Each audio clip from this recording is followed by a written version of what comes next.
네, 전지훈련을 떠난 우리 축구대표팀이 평가전을 통해 본격적인 독일 월드컵 준비에 들어갔는데요. 지난주 벌써 2번의 평가전을 치렀습니다. 아드보카트 감독 부임 이후 첫 패배를 당하기도 했는데요. 자, 장치혁 기자와 함께 우리 축구대표팀 얘기를 자세히 나눠보겠습니다. 안녕하세요. 네. 네, 제가 좀 전에도 말씀드렸습니다만은 우리가 2번의 평가전을 치렀어요. 네. 일단 좀 경기 결과를 좀 말씀해 주실까요? 네, 우리 전지훈련을 떠났었는데요. 지난 18일입니다. 아랍에미리트 연합과의 경기를 통해서 우리 대표팀이 정말 10차례의 평가전 릴레이를 시작을 했는데 첫 경기라는 부담이 상당히 컸었던지 우리 대표팀이 시종일관 경기를 리드를 하면서도 아쉽게도 한 번의 역습 찬스에서 골을 내주면서 0대1로 패했고요. 그리고 지난주 토요일입니다. 그리스와의 평가전이 있었는데요.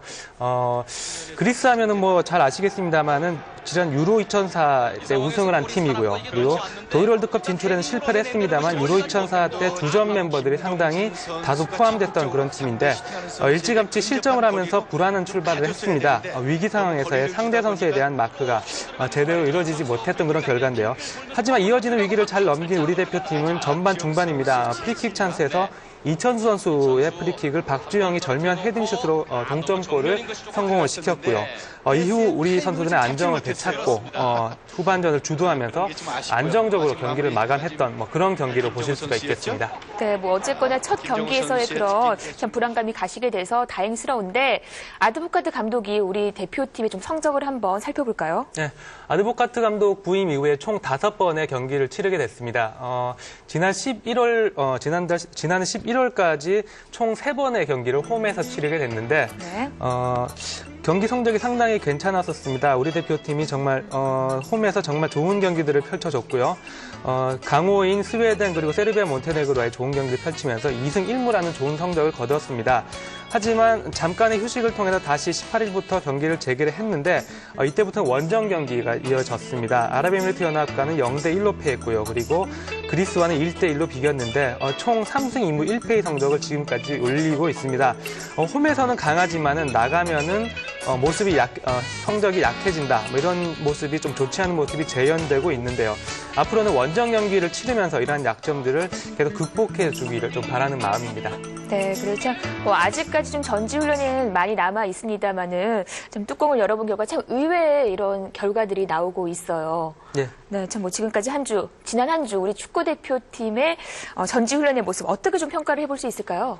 아드보카트 감독이 전지훈련 떠나기 전에 이번 전지훈련 통해서 선수 개개인의 능력을 검증을 하겠다. 그리고 전술적으로 우리 대표팀의 그 모습들 그리고 어떤 모든 장면들을 완성해 나가겠다는 그런 청사진을 밝혔었는데 그런 부분에서 지금 전지훈련을 한 1주 정도 시작을 했습니다만 그런 모습들이 하나하나 진행을 하고 있다. 이런 모습을 보실 수가 있겠는데 네. 우선 전술적인 포메이션의 변화를 한번 살펴보자면요. 아랍에미리트 연합 때 모습은 3-4-3으로 전반을 시작을 했습니다. 하지만 후반전에 3-5-2의 모습으로 전술적인 변화를 했고요. 그리고 지난 토요일인 그리스전에서는 우리에게 약간 익숙하지 않습니다만 4-3-3 전법을 쓰면서 포백에 대한 어떤 실험을 아주 강력하게 단행을 했던 그런 모습을 볼 수가 있겠는데 정말 한 경기도 정말 같은 모습을 하지 않았던 것 정말 실험 정신이 상당히 돋보이는 그런 대목이 되겠는데요. 전술적인 변화뿐만이 아니라 우리 선수에 대한 실험도 개개인 선수에 대해서 실험이 계속 진행이 되고 있습니다. 공격수나 미드필드 쪽에서는 선수를 정말 풀가동하면서 우리 선수들이 하나하나를 좀 살펴보는 그런 아드보카트 감독의 좀 눈매가 매서웠던 그런 모습을 상당히 볼 수가 있겠는데 네. 그중 대표적으로는 장하경 선수의 모습을 보시면 아마 이 아드보카트 감독이 어떤 생각을 하고 있는지를 좀 알 수가 있을 것 같습니다. 장하경 선수는 아시겠습니다만은 이번 전지훈련을 통해서 대표팀에 처음 데뷔한 선수가 되겠는데 네. 첫 경기부터 깜짝 선발 출전을 했고요. 조금 기대에 좀 못 미쳤습니다만 두 번째 경기에서도 일찌감치 교체 출전을 하면서 아드보카트 감독의 실험 정신을 좀 많이 엿볼 수 있는 그런 네. 대목이 되겠는데 장하경 선수는 기대에 좀 걸맞게 첫 경기는 좀 아쉬웠습니다만 가면 갈수록 좀 나아지는 모습, 특유의 공격 가담 능력까지 좀 감독의 기대에 부응을 하면서 아드보카트 감독도 앞으로도 좀 더 이 실험을 강력하게 할 수 있겠다. 이런 기대도 좀 해볼 수 있는 대목들이었습니다. 네, 어쨌거나 실험은 계속된다. 일단 이번 전지훈련 이렇게 평가할 수 있을 것 같은데 네, 그렇습니다. 그리스전 우리 두 번째 평가전을 살펴보면 사실 골 결정력이 그렇게 많지 않았는데도 골을 성공을 시켰어요. 네, 기회가 많지 않았습니다만 우리가 좀 깨끗하게 성공을 한 그런 모습을 볼 수가 있겠는데, 그리스전에 보시면은 그 프리킥 장면에서 박주영 선수가 골을 넣게 되는데, 이 현대 축구의 추세는 점점 이 공격수 위주뿐만이 아니라 득점의 좀 다변화, 그리고 득점 상황 역시 이 코너킥이나 프리킥 같은 상황에서, 그리고 세트피스 상황에서 어떤 결정력을 살려나가는 것이 어떤 현대 축구의 추세가 되겠는데요. 지금 박주영 선수의 골 장면 역시 그런 대목에서 우리가 상당히 긍정적인 부분이라고 할 수가 있겠습니다. 아드보카트 감독이 부임한 이후에 총 7골이 나왔는데, 이 세 골이 좀 보시겠습니다만 세트피스 상황에서 출연을 했고요. 그런 면에서 우리도 좀 긍정적인 방향으로 나아가고 있다, 이렇게 평가를 할 수가 있겠는데, 월드컵을 우리가 상정해 보자면 상대적으로 우리가 약자일 수밖에 없는 그런 상황이 되겠는데요. 그런 측면에서 볼 때 우리가 골 상황을 많이 만들지 못하는 건 어떻게 보면 좀 당연한 그런 모습이 되겠는데, 그런 어떤 수세적인 측면에 있을 때 우리가 찾을 수 있는 코너킥이나 프리킥 상황에서 득점력을 살려나간다면 좀 더 대등한 경기를 할 수 있지 않겠느냐.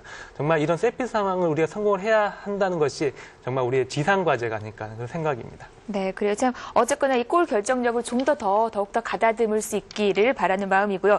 참 앞으로도 우리 대표팀 많은 평가전을 앞두고 있는데, 우리 대표팀이 수행해야 할 과제라면 어떤 것이 있을까요? 네, 이제 막 시작했기 때문에 잘못을 꼬치꼬치 캐묻고 이렇게 지적하는 건 좀 안 되는 그런 모습이겠습니다만, 우리가 지금까지 보여준 두 경기를 통해서 볼 때는 일단은 수비 조직력을 좀 가다듬어야 되지 않을까 하는 생각이 우선 든 것 같은데, 아까 실점 장면을 보셨습니다만은 실점 장면 그런 위기 상황이 많지 않았습니다만은 아주 특정 상황에서 우리 수비 쪽에서 좀 집중력이 좀 상실됐던 그런 모습이 보여지고 있는데, 네. 그런 측면에서 우리 수비 쪽에서 좀 조직력을 좀 더 가다듬었으면 하는 그런 생각이 되겠고요. 네. 그리스전은 상당히 많이 보셨습니다만, 그리스전에서 우리와 그리스의 어떤 가장 큰 차이점이라고 한다면 미드필드에서의 압박, 그게 가장 우리와 그리스의 어떤 가장 차이나는 부분이 되겠습니다. 그리스가 우리보다 좀 더 선진적인 축구를 하고 있다는 그런 모습이 되겠는데, 지난 우리 2002년도 때 우리 월드컵 대표팀이 정말 좋은 성적을 거뒀던 것, 그거 처음에 출발은 이 미드필드에서 압박에서 출발했던 것이 우리의 그런 결실을 이루었던 그런 기본이 되기 때문에, 그리스에서 배울 수 있다면 그런 점을 좀 더 배우면 좋을 것 같고요. 마지막으로 지적한다면 우리 미드필더와 공격 쪽 라인에서 상당히 좀 더 유기적인 공격 전개 능력을 좀 더 연습을 많이 계속 완성을 해 나가는 그런 모습을 좀 보여줬으면 하는 바람입니다. 네, 자 이번 주도 두 차례 평가전을 앞두고 있는데, 우리가 맞붙을 상대팀 어떤 팀들인지 좀 한번 짚어볼까요? 네, 우리가 이번에도 25일이 되겠습니다. 핀란드에 이어서 29일에는 홍콩으로 자리를 옮겨서 크로아티아의 경기를 앞두고 있습니다. 모두 유럽의 강팀들이라고 보시면 되겠고요. 우리들에겐 정말 좋은 공부가 되는 그런 기회가 될 것 같습니다.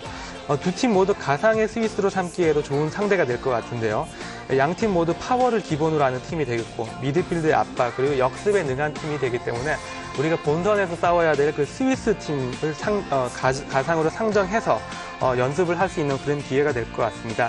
양 팀 모두 100%의 전력은 아닐 것 같습니다. 하지만 좋은 상대가 될 것 같고, 특히 크로아티아 같은 경우는 독일 월드컵 본선에 진출한 동유럽의 강팀인 만큼 우리에겐 정말 좋은 공부가 되는 어떤 그런 기회가 되기 때문에 결과에 상관없이 우리가 좀 그 과정들을 하나하나 익혀 나간다면은 정말 이번에도 좀 좋은 전지훈련의 기회가 되지 않을까 하는 생각입니다. 네, 자 두 차례 평가전 아쉽게도 승리의 소식은 없었습니다만은 갈수록 나아지는 모습을 확인할 수 있었습니다. 자 이번 주에는 꼭 승전보가 날아오기를 기대하고요. 자 오늘 장치혁 기자 말씀 고맙습니다. 네.